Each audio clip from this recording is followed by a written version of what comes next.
जय माता दी। आप सभी भक्तों को, आप सभी भक्त मेरा प्रणाम स्वीकार करें। माता महाकाली धाम में आप सभी का स्वागत है।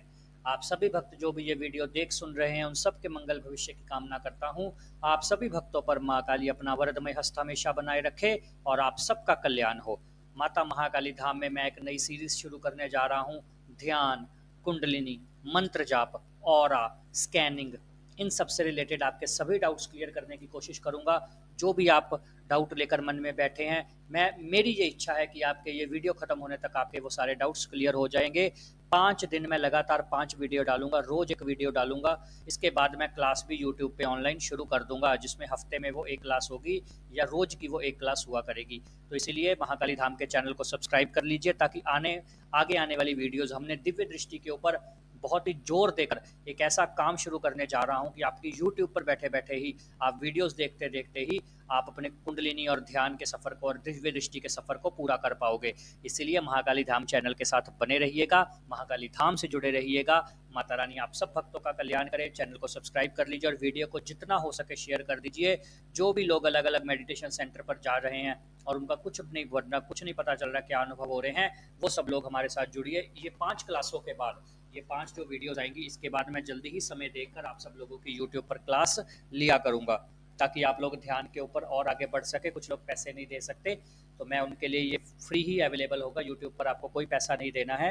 तो ये हमारी तरफ से लोक सेवा के लिए एक माध्यम मैं बनाऊंगा कि बिना किसी कुछ इच्छा के, और मैं ऐसा ही इस वीडियो को बनाऊंगा या जो आगे आने वाली क्लास होगी, कि जो साधक सही नहीं होगा उसको वीडियो देखने का अधिकार ही नहीं होगा, उसके पास पहुंचेगी ही नहीं।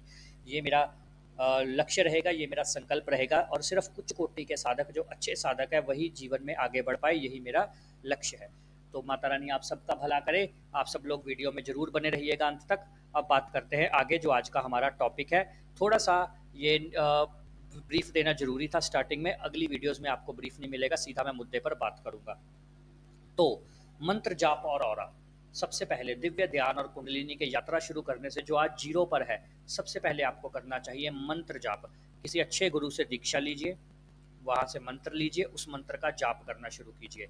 अगर आपको अच्छे गुरु नहीं मिल रहे हैं या आपका मन कहीं नहीं जुड़ रहा है, तो कुछ नहीं करना, घर में बैठिए, महादेव भगवान को गुरु चीजें अर्पित कीजिए, जैसे कि कपड़ा, मिठाई, इत्र, पैसे, जो भी आप देना चाहो वो जाकर शिव जी के मंदिर में चढ़ा आइए और बोल आइए कि प्रभु आज से तू ही मेरा गुरु है, सब कुछ तू ही है, तू ही गुरु, तू ही पिता, तू ही माता, तू ही मित्र, तू ही सखा, तू ही बंधु, सब कुछ तू ही है।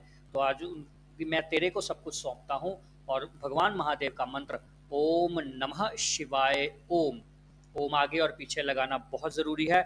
प्रणव है, प्रणव से मंत्र को लॉक करना बहुत ज़रूरी है। यही आपको प्रकृति की सभी मलिनताओं से दूर कर देगा। ओम ही एकमात्र सहारा है आपका। तो आपने शिव को गुरु बनाकर ओम नमः शिवाय ओम का जाप शुरू कर देना है। अगर आपके कोई इष्ट है या आपने गुरु मंत्र लिया है, तो फिर अपने गुरु मंत्र का जाप कीजिए। हर एक मंत्र का न्यास और विनियोग होता है। ओम नमः शिवाय ओम का न्यास और विनियोग आप हमसे प्राप्त कर सकते हैं। बिना न्यास और विनियोग के मंत्र मत जपिएगा, नहीं तो मंत्र का लाभ उतना नहीं मिलेगा। और कोशिश करनी है, मैं आपको बताता हूँ, 3 तरह के जाप होते हैं। सबसे पहले होता है मुंह से बोलकर वाचिक जाप, दूसरा होता है उपांशु जाप। उपांशु जाप वो होता है जिसमें आपकी आवाज नहीं आती पर आपके होंठ हिल रहे होते हैं। तीसरी होता है मानसिक जाप। इन सब में श्रेष्ठ जाप है मानसिक जाप, जो कि 24 घंटे निरंतर आपके अंदर चलता रहे। यही वाला मंत्र, जो एक एक ही मंत्र को पकड़िए, मंत्र बदलने की जरूरत नहीं है। इसी एक मंत्र को निरंतर मानसिक तरीके से जपते रहिए। और अगर बोलकर भी जपना है तो आप पहले 2 दिन बोलकर जप सकते हो, जिससे कि अग्नि तत्व शांत हो जाएगा। उसके बाद अपने आप ये उपांशु और फिर अपने आप मानसिक हो जाएगा। आपको करने की जरूरत नहीं पड़ेगी। जिन लोगों को मानसिक जाप करने में परेशानी आती है, वो लोग पहले वाचिक करें, फिर उसके बाद उपांशु अपने आप हो जाएगा, फिर अपने आप मानसिक हो जाएगा। इसमें चिंता करने की ज़रूरत नहीं है, आपका हर प्रकार से जाप कबूल होता है। हाँ, किसी को नकारात्मक ऊर्जा है, जाप करते हुए कंधे भारी होते हैं, आंखों में पानी आता है, आंखों में जलन लगती है, आंसू आते हैं बहुत अधिक, एकदम शरीर जैसे ढीठ हो जाता, हट जाता है कि नहीं भक्ति करनी, नहीं भक्ति करनी, तो नकारात्मक ऊर्जा है, पहले वो अपना धाम से इलाज करवाए और अपनी चेकिंग करवाए। उनके लिए नहीं है। बाकी जो लोग भक्ति कर रहे हैं, निरंतर भक्ति कर रहे हैं, करते रहिए, मंत्र जाप लगातार करते रहिए। क्योंकि नकारात्मक ऊर्जा वाला अगर जाप करेगा अभी तो वो उसके शरीर को नहीं लगेगा। नकारात्मक ऊर्जा वाले व्यक्ति को चाहिए कि वो सिर्फ मानसिक जाप करे, जीभ बंद करके एकदम बिल्कुल शांत होकर अंदर ही अंदर ओम नमः शिवाय ओम का जाप करना है। मुंह से आवाज या होठ भी नहीं हिलने चाहिए, आपके जिभ्या भी नहीं हिलनी चाहिए, तो उसको वो जाप लगेगा। तो इस प्रकार बात करता है जी जाप। इसके बाद जाप के रहस्य क्या है, आगे मंत्र जाप से होता क्या है। मंत्र जाप आपके शरीर में ठहरना शुरू करता है। मंत्र जाप आपकी नाभि में ठहरना शुरू करता है। मंत्र जाप अगर आप माला से करते हो, माला से करने का विधान हम नहीं देते हमारे लिए, आप कर की माला छोड़कर और मन का फेर, हाथ की जो माला है उसको छोड़ दीजिए और मन को ही माला बनाइए, मन का फेरिए, जिससे कि आपको और लाभ हो सके। इसलिए हाथ की माला के बहुत सारे नियम होते हैं, हम हाथ की माला यूज़ करने का सलाह नहीं देते। कुछ लोग बोलते हैं कि करना चाहिए पर हम नहीं देते। आपको मानसिक जाप करना चाहिए, एकदम शून्य अवस्था में बैठकर आराम से अपना जाप कीजिए। और चलते फिरते इधर उधर उठते बैठते भागते दौड़ते भी आप जाप कर सकते हो, वो भी आपका कबूल होगा। जब समय लगे, जब ध्यान आए तब जाप कीजिए। करते रहिए, 24 घंटे जाप करते रहिए, एक मंत्र को पकड़िए, निरंतर जाप करते रहिए। और रोज ये जाप करते हुए एक आसन पर बैठकर कम से कम भी आपने 3 घंटे वो जाप करना है। 1 घंटा सुबह, 1 घंटा दोपहर, 1 घंटा शाम, या 1.5 घंटा सुबह और शाम। जरूरी नहीं है कि शुरुआत में आप 3 घंटे कीजिए, आपको पहुंचना 3 घंटे तक है। शुरुआत चाहे आप 10 मिनट से करो, ठीक है जी। जितना आपको समय मिलता है शुरुआत आप उतने से कीजिए, पर धीरे धीरे आपको ये पता होना चाहिए कि आपको पहुंचना 3 घंटे तक है। 3 घंटे आपकी लिमिट है, कम से कम भी आपको 3 घंटे जाप जरूर करना है। 3 घंटे निरंतर जाप करते हुए फिर आपका बनना शुरू होगा ऑरा। पहले दिन से ही ऑरा बनना शुरू हो जाता है। जैसे ऑरा आपका होता ही है, ऐसी कोई बात नहीं कि किसी भी चीज का ऑरा, बिना ऑरे के कोई चीज नहीं है। आपका भी ऑरा है, पर वो मलिन हो चुका है, पर उसमें ऊर्जा नहीं रही। तो जब आप जाप उसमें डालोगे तो ऑरा बड़ा होगा, ऑरा विशाल होगा और ऑरा साफ होगा।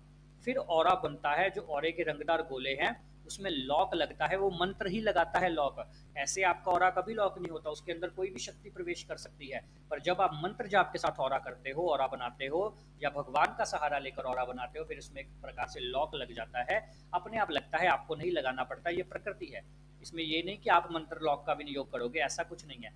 आप लॉक लगाइए, आप सॉरी, आप कुछ मत कीजिए, आप जाप कीजिए, बस अपने आप लॉक लग जाएगा। फिर उसके बाद कोई भी प्रेत, कोई भी बुरी शक्ति आपको झपट्टा नहीं मार पाएगी। तंत्रिक क्रिया चल जाएगी, पर वो उसका काट आगे हो जाएगा। जब आप देवता को प्राप्त कर लोगे तो फिर आगे आगे आपको बताता रहूंगा। पर याद रखिएगा, आज से आप ये शुरू कर रहे हैं तो अपने अनुभव किसी को नहीं बताने। सपने में जो अनुभव होते हैं, आंखों में जो अनुभव होते हैं, कोई आपसे बात करता है, कोई कान में आकर कुछ बताता है, कुछ किसी के साथ शेयर करने की जरूरत नहीं है। अपने गुरु के साथ भी शेयर करने की जरूरत नहीं है। इस चीज को खुद ही अनुभव करते रहो, खुद ही झेलो। नेगेटिव एनर्जी होगी तो भी वो काट देगा, पॉजिटिव होगी तो भी वो काट देगा। और अगर आपका गुरु सच्चा है या आपका गुरु आपके साथ लगाव रखता है, तो जैसे ही आप उससे मिलने जाओगे, क्योंकि गुरु से तो मिलने जाना ही होता है हफ्ते में एक दिन, या आपको बात गुरु से फोन पे जरूर करनी चाहिए। तो जो आपका सच्चा गुरु होगा वो बात करते, हेलो करते ही आपको पहचान लेगा कि आपके अंदर कोई नकारात्मक ऊर्जा आ गई है, तो वो खुद ब खुद आपका हल कर देगा। इसमें आपको अधिक चिंता करने की जरूरत नहीं है। आपको सिर्फ अपने जाप पर ध्यान देना और अपने अनुभवों पर ध्यान देना है, गुप्त रहते हुए। अपने अनुभव किसी को नहीं बताने, मेरी बात याद रखिएगा। अगर आपने बताए तो फिर महाकाली धाम आपके लिए जिम्मेवार नहीं है, आपकी साधना की प्रगति रुक जाएगी। ठीक है जी, ये है मंत्र जाप और ऑरा। ऑरा मंत्र जाप से बनता है। अब आगे मैं आपको बताता हूँ कि ऑरे के कलर का क्या महत्व है, या ऑरा बनाते समय किन चीज़ों का ध्यान रखना चाहिए। देखिए, थोड़ा सा सूक्ष्मता के साथ बात करूंगा। खाने पीने का लेना देना है, ऐसी बात नहीं है। आपको अधिक मसालेदार नहीं भोजन करना चाहिए। उसके बाद बाहर का भोजन नहीं करना चाहिए, फास्ट फूड वगैरह बंद कर देना चाहिए। प्याज लहसुन का मैं चलिए कहता नहीं हूँ, कुछ लोग पक्के हैं तो खा लगते हो आप, ऐसी बात नहीं है। पर मांस मदिरा, ये सब चीज़ें जिसमें हिंसा हो तो वो नहीं खानी चाहिए, बिल्कुल छोड़ देना चाहिए। एकदम सात्विक आहार लेना है, सात्विक पुरुष बन के दाल चावल खाओ, अपना आराम से खिचड़ी खाओ और अपना दलिया खाओ, ऐसी अच्छी अच्छी चीज़ें खाओ जिससे कि आपका मन शांत रहे, मन में उत्तेजना ना आए। जिससे आपका मन शांत रहेगा, किसी के बारे में भी गलत विचार नहीं करने, एकदम शांत रहकर भगवान में मन लगाइए तो 12 गोले 3 दिन में बन जाते हैं। अगर आप सात्विक रहकर, पूर्ण सात्विक रहकर साधना करते हो, 3 घंटे का रोज जाप करते हो, 24 घंटे रोज जाप करते हो, 3 दिन में 12 गोले आपके बन जाएंगे। अगर आप बढ़िया से जाप करते हो, मैंने कई साधकों में ये देखा है, पर अधिकतर वैसे 15 दिन लग जाते हैं। तो आपको बस आपकी लगन कितनी है उसके ऊपर डिपेंड है, क्योंकि ये क्रिया है, ये काम है। जितनी तेज करोगे उतनी जल्दी फल मिलेगा। सीधी सी बात है। जैसे आपको एक किताब पढ़ने का सोचिए, अगर आप रोज के 10 पेज पढ़ते हो तो उसको पढ़ने में इतना समय लग जाएगा। अगर आप रोज के 50 पेज या 100 पेज पढ़ने लग गए या आधी किताब एक दिन में आपने खत्म कर दी तो वो 2 दिन में खत्म हो जाएगी। इस ऐसा ही है ऑरा का कोई दिन नहीं बनाए भगवान ने सिर्फ जाप रखा है कि इतना जाप देना है, इतने इस जाप पे इतने गोले बनेंगे, इस जाप पे इतने गोले बनेंगे, इस जाप पे इतने गोले बनेंगे। ये दिनों में नहीं रखा है, ये जाप पे रखा है। तो जितना अधिक जाप करोगे उतना अधिक आपका ऑरा बनेगा। ऑरे का हर एक कलर आपके नेचर को दर्शाता है, ऑरे का हर एक रंग आपके गोले को दर्शाता है, कितने गोले जागृत है। सबसे दुर्लभ गोला होता है सफेद ऑरा। जिसका सफेद ऑरा होता है वो सबसे दुर्लभ माना जाता है। उसमें सभी रंग विद्यमान होते हैं। उस आदमी का तेज प्रकाश बहुत अधिक है और वो बहुत ही भक्ति भाव से काम करता है। और बाकी अलग अलग देवताओं को रिप्रेजेंट करते हैं। जिस देवता की कृपा होगी वो ऑरे में नजर आएगा, वो सिद्धियों में रूप में नजर आएगा। तो इस प्रकार आपका ऑरा बनता जाएगा। ये होता है ऑरा। ऑरा किसी को हीलिंग करने में भी जरूरत आती है। ऑरे से ही आप एक आपका आभा मंडल बदल जाएगा, तो जो भी आपसे मिलेगा वो आपसे प्रभावित होगा। ऑरा आपके लिए वशीकरण के रूप में काम करता है। वशीकरण करता नहीं है, वशीकरण के रूप में काम करता है। आप सामने वाले से कोई बात मनवाना चाहो तो वो जल्दी मान जाते हैं। ऐसी बात नहीं है। ठीक है जी। ऑरा आपके लिए ये सब काम करता है। मंत्र जाप और ऑरा आपको ध्यान की तरफ लेकर जाता है। अब हम आगे बात करेंगे अगली वीडियो में कि क्या होता है ऑरा।